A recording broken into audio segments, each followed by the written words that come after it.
Um, the next speaker, you can put that slide up that I'm looking at, is Cody Mance from Naked Wolfe.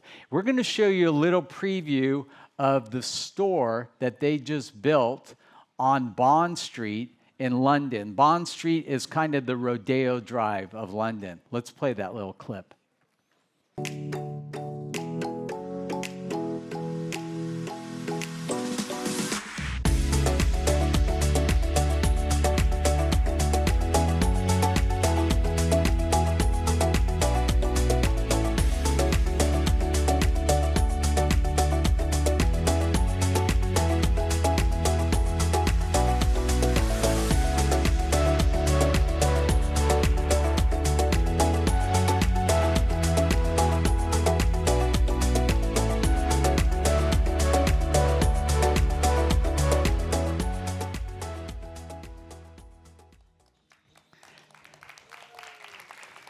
Cody Mance is the CEO of Naked Wolfe. Cody was raised on shoes. His family first, as an early child, he had memories of a center around their father's.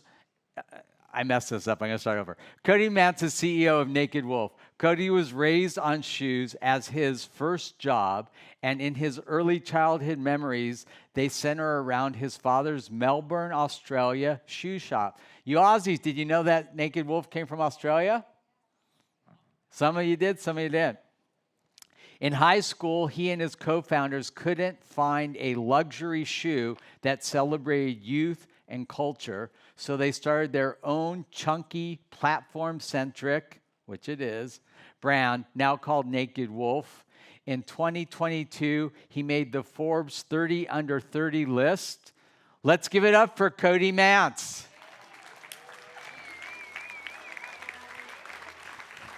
Come on, you guys.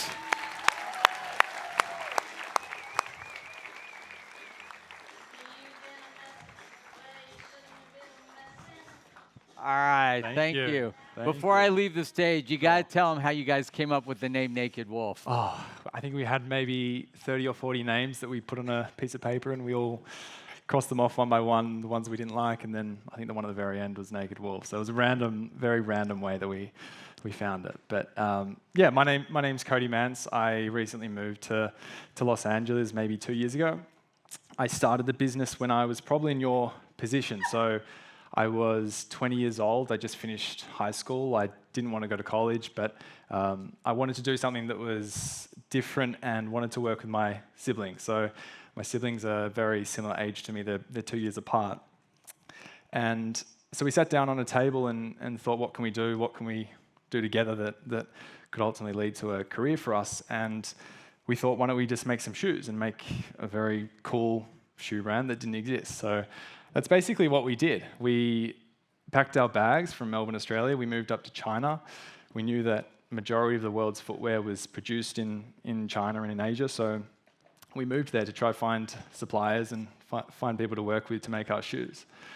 So it wasn't a very easy move, and it took a lot of time to acclimatize to moving to China from Melbourne, but we eventually found people that wanted to work with us and wanted to build our crazy designs that didn't really exist and no one had done before. And before we knew it, we had, I think, 5 shoes finished, and we were pretty happy with our 5 shoes.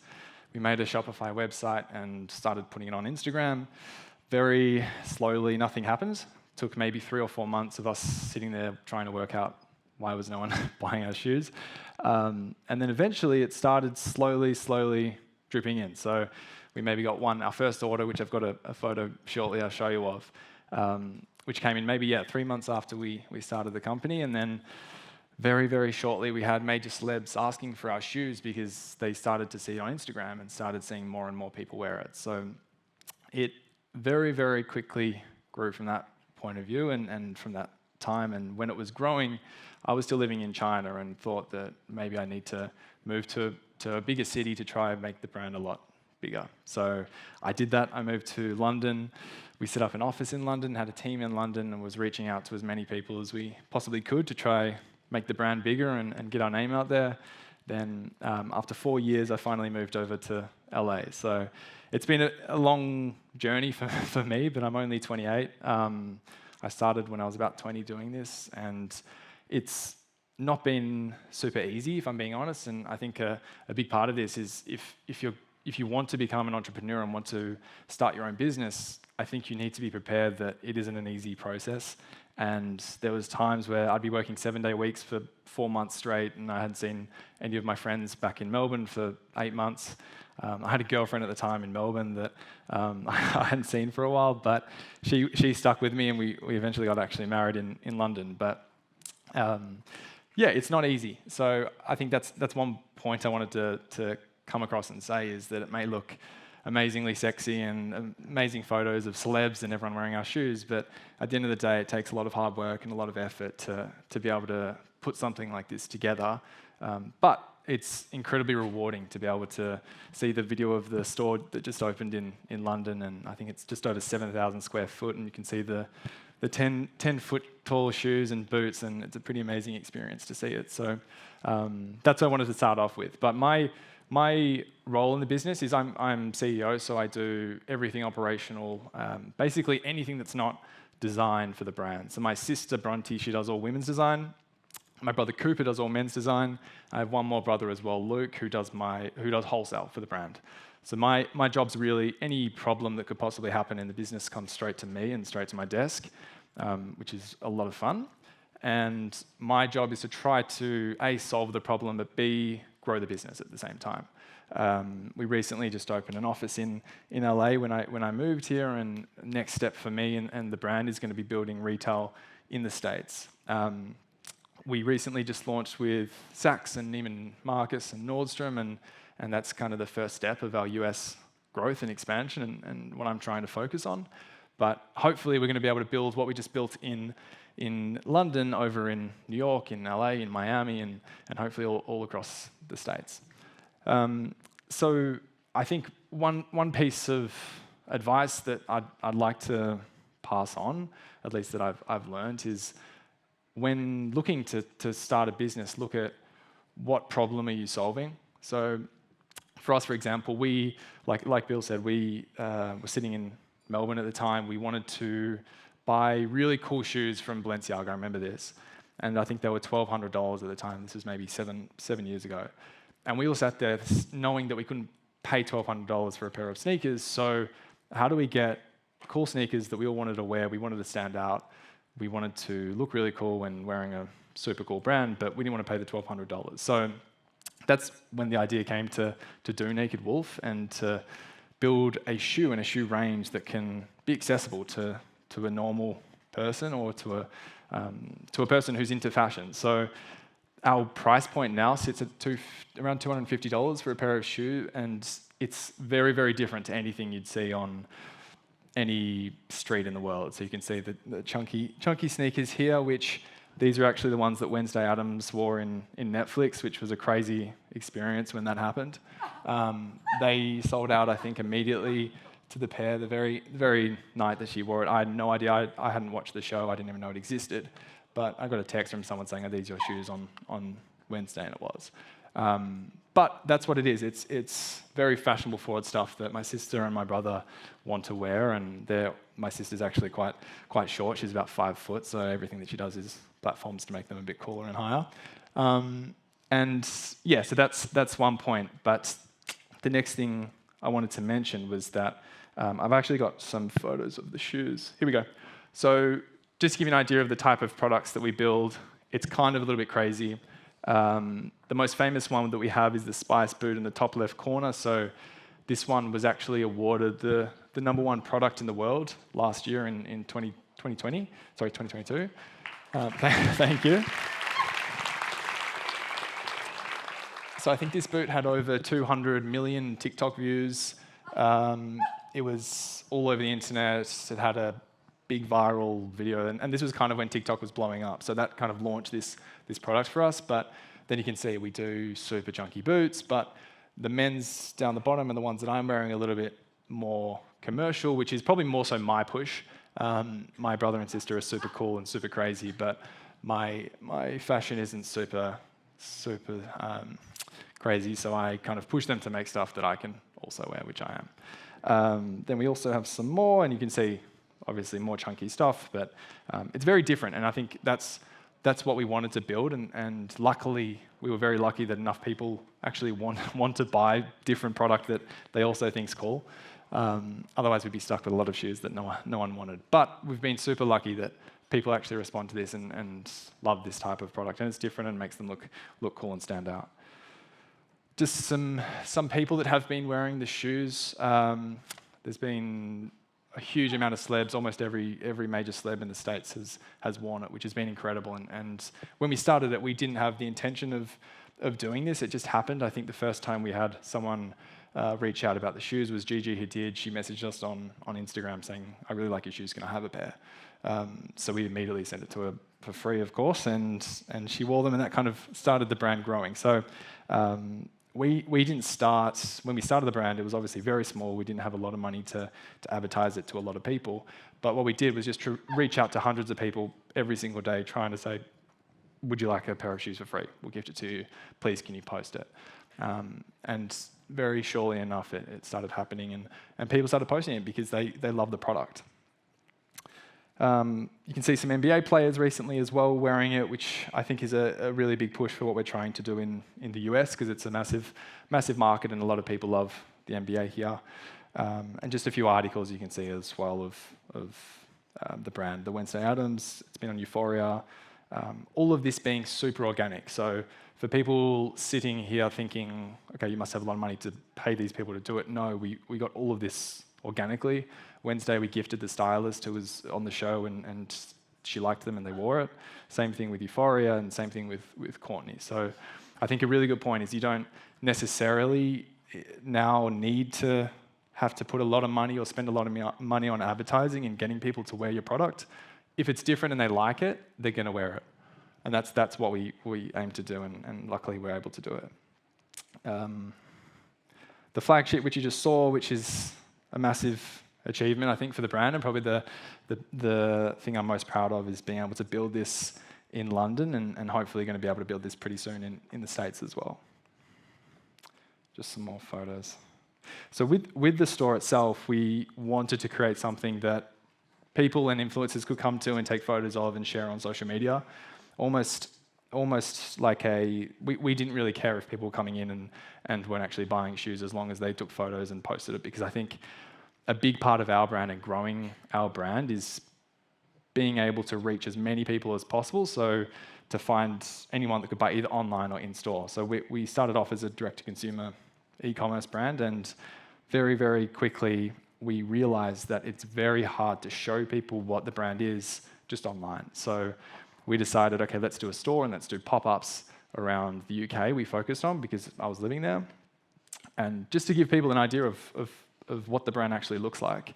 So you'll see the crazy shoes and the crazy colors, and the pink room, which is made for people to do selfies in. And again, we've done Selfridges, which is a major department store in London. Just small things, just a small little pop-up, which only cost us to build. We didn't actually pay for the space, you just paid to build it. But just showing people what the brand looks like, and it gives a little bit more about who we are and makes us a little bit more real, not just an Instagram brand or a brand on a website that is random that you found. Here's our first order of me and Cooper when we were living in China, which was very fun. And just some of the brands as well, some of the retailers that we work with. Some small advice I think I just wrote down as they came to my head of what I wanted to talk about today was one key thing that we did that I think is super important that I hope that you all would know about is trademarking your brand and trademarking your logo. So when we first built the brand and started it, we immediately started looking at how do we trademark our name, how do we trademark our logo, because ultimately if we built an amazing brand with incredible sales and someone else trademarked what we were doing in our brand name and our logo, we wouldn't be able to trade, and we wouldn't be able to actually sell our product. We'd have to change our name, and it would be incredibly confusing for our customers to suddenly wake up one day and we're not Naked Wolfe, we're something completely different. So it does cost a lot of time and money to do that, but as you become a little bit more successful in your space, and if it is a brand that you're looking to build or something you're looking to build, always try to invest in the brand, and it is an asset. You're investing in your asset, and you want to protect it to make sure that no one can steal it from you or steal some part of it from you. Another point I wanted to talk about as well was that I didn't go to college. I simply tried to figure this stuff out as I went along. I think for a lot of people here, it's you're in a different position where you're either have been to college or going to college, and which is fantastic. But from my perspective, there's so much information that I was able to pick up and learn just by going on YouTube or going on the internet and Googling things, or Twitter or Reddit or something.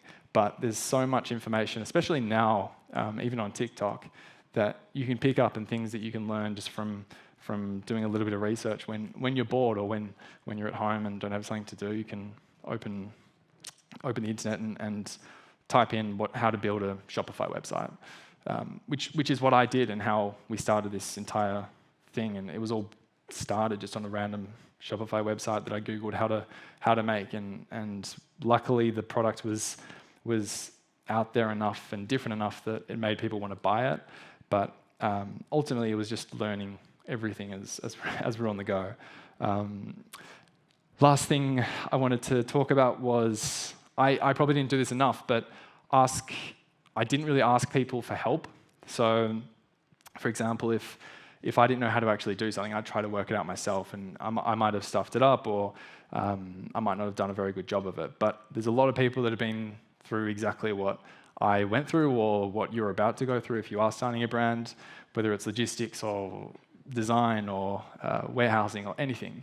So always try to reach out to people. I even reach out to people now on Instagram and DM people asking questions, and people that I follow and people that inspire me with amazing brands, I'll just message them. They might not reply, and it's fine, but if they do reply, and sometimes they do, then amazing, you get free help, and they've been and can solve a problem for you that maybe you couldn't work out.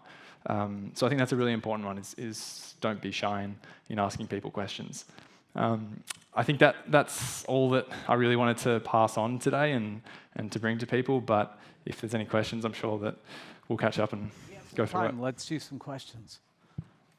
Also here. Thank you. Read that. Where's the microphone? Any questions? So, what's the design process like? What's your name? Where are you from? My name's Diego. I'm from Los Angeles, like a little bit far away from here. But what's like the design process when it comes to making shoes? Could you go more into detail on that, please? Sure. So when we started, it was very random. So my siblings would draw things that they thought looked cool, or they'd take photos of things they thought looked cool on the street or colors or something, and would just try to build a shoe out of it. Now it's a lot more structured. So because we start selling to retailers and we start selling in our store, we obviously need boots in winter, or we need sandals in summer. When we started the brand, we didn't care. So we would just build, if we liked a boot, or we thought, hey, a boot in pink fur would be really cool, let's do it. And it was the middle of summer, we'd do it anyway. So the process really was that whatever we thought we wanted to wear at the time, we would build. So we didn't care if anyone in the world was completely against it, or no one was doing it, or it's never been done before, it's never been seen. If we liked it, we did it, because that's why we started the brand, is we wanted to wear shoes that we could design and build, and not wear someone else's shoes that you had to pay $2,000 for. And then Ava. Exactly. Yeah. So Ava is Gary's daughter, is my niece, is his brother's fiance. Yeah. She designs their shoes now. Exactly. So they actually hired designers to come and do it. And I want to introduce you to Trevor, who won a pair earlier today. Hey. So you need to give him your shoe size and all that stuff, and pick a brand, a model. Yes. Where's the microphone? Wait, sorry. Oh, sorry. Sorry. I messed up. Okay, hi. Hi. My name's Michelle, and I go to Loyola Marymount University here in LA. And I got an opportunity to help create a new, trendier merch for our university. And I was wondering, like, because you're like in the fashion industry, do you have any tips on how I could like approach that, like in terms of business, but also like on the design part of things? Yeah, I mean, I think whenever you're looking at a specific project, working out who that is going to fit and who that's for and who the customer is, and for us, that was the same thing. We were all obviously together, but what would we want to wear? What did our friends want to wear that were like us? And kind of built a vision in our head of what our customer was or what they wanted to wear, and that's what we started to build for. So I think if you're designing a collection for a specific reason or a specific project, looking at, okay, who actually is going to wear this and what are they wearing now, what they like, and how do I do a version of that or make it a little bit cooler if there's something that you think is a little bit cooler they should be wearing, then that's where I'd approach it. So always looking at who that customer base is, what realistically do I think they want to wear based on what they're doing now. Awesome. One more. Hi, I'm Stephanie. I just want to also start by saying I think it's so great that you started in the UK because I feel like your brand is so specifically suitable for like the UK vibe. And then second off, I wanted to say, what would you say is the most important marketing thing that you did when you were starting? Because I noticed you did a lot of like reaching out. Like, did you do that through social media, email, and like, did you reach out to specifically celebrities, or how did you go about that to kind of like gain popularity in society and expose people to your product so they see it and they want it, and they see celebrities wearing it and they're like, oh, I want that too? Yeah. So exactly that. We didn't have any money for advertising. We didn't have any money for ads or billboards or anything, and couldn't pay influencers or people to wear the product. So we started, the way we actually started doing it is we reached out to all the celebrities' friends. So I think there's a group of girls in New York, maybe in 2019, that we targeted, and it was all around Bella Hadid. And we didn't actually message Bella Hadid yet. We waited till all her friends had the pair, they were wearing it. We could see photos of Bella with their friend, and the friend was wearing it. And then finally, after we knew that Bella had been sending these shoes, we messaged Bella and said, hey, would you like a pair? And of course she said, yeah, they're great. I love them. Apparently they're great. So that was all free. Obviously, we paid for the products and we paid it to get there. But I think that was the key part of getting a really broad reach of people that we knew would like this product, is getting someone like a Bella Hadid wearing the shoes. And how do we do that for free? And that really started the brand rolling. I think it was 2018, and we had Gigi and Bella wearing it in a 1 month period of time, and it just blew up. And our Instagram blew up, and it started going crazy. Awesome. One more. Okay. Okay, so my name's Charles. I'm from Minnesota, and I'm a huge shoe guru. And I just want to ask, like, what would you say would be like the biggest like shoes? Like, there's a lot of competition when it comes to like shoes. Like, what would you say that is like the biggest like what is your shoe like? How is it like compared to other shoes? Like, what stands out? What makes it different? Sure. I think when you look at our product versus any other brand in the world, you will see that we're very unique in the design process. So you'll see our sneaker platforms, for example, are this high, and that doesn't really exist. We don't just specialize in sneakers, we do boots as well, and the same thing, our boots are platform boots that didn't exist when we built them, and there's obviously a lot of dupes and copies, but that's, I think, what stood apart, is building something that didn't really exist, but we really liked and thought was really cool. So whether at the time it's chunky sneakers and chunky boots, but it's building something that was different. And I'll tell you something, I never, ever wear shoes that are like comfortable right off the bat. I don't know if you're like me, but there's like this break-in period, right? Not theirs. Like, I put these on and walked around London for 4 days and never took them off. And on the mentor workshop day, I have a dress shoes that my niece Ava designed. Same thing. Not only are they beautiful, they really fit, and they're like comfortable. Like, I feel like I'm walking on air. Like, I'll like stop my friends and say, "Put these on." They're like, "Oh, that's weird, dude." I'm like, "No, I don't care." And they'll be like, "Oh my gosh, I love it." You feel really crazy, like when you're walking in them. Anyhow, Cody, thank you so much. Thank you. Thanks, guys. Let's give it up for Cody. Trevor. Trevor, go to the back. Thank you.